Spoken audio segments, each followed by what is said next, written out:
Hello, I'm your unofficial Australian board game correspondent, and today, let's have a look at Harmonies.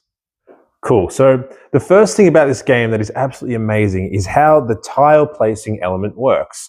So you have this pool up here that you get to draft from. So you kind of grab the 3 that you want, and then you'll be replacing them at the end of the turn. And essentially, you can place these on your board however you would like, following the placement guidelines. But you could put one here, and then I could have a look and go, oh, I want to continue my water. So I'll put the water up there, and then I can put that over there. So you really get endless options as to how you can combo these pieces together.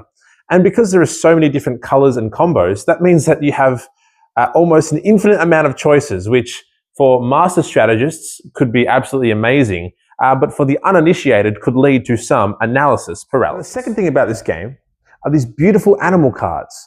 So of course, as I was saying earlier, there are so many different options that you can put together based on the amount of discs. But these animal cards are going to be the ones that push you in a certain direction when you are drafting your tiles and placing your tiles.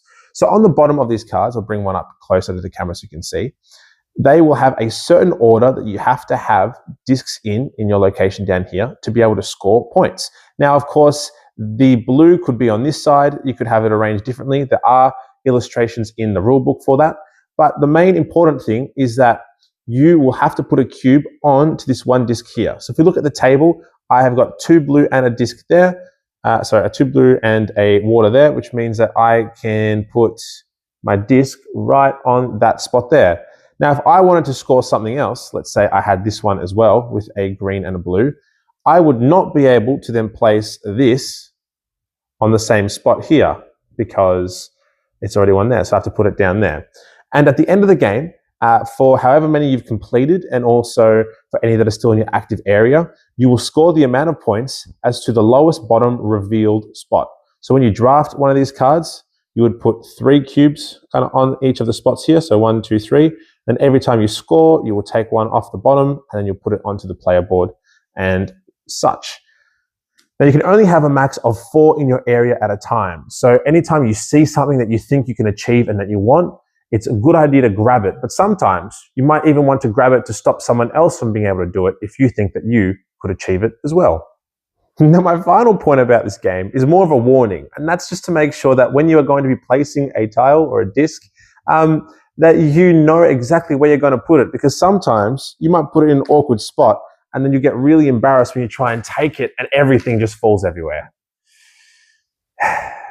So, that is pretty much everything I have to say about Harmonies. I think it does such a good job at being another animal drafting, tile laying, tile drafting, tile placing, scoring kind of game where there are some other ones like Cascadia in the genre. Yet this really does separate itself and provide a different captivating experience. I think personally, I love the tactile feel of everything, and also I find the art absolutely beautiful. I mean, look at this cover. I just think they've done such a great job. But yeah, that's Harmonies. I think give it a shot if you're on the fence, or if you have it, I hope you're enjoying giving it repeated shots. That is all from your unofficial Australian board game correspondent, and I'll see you next time.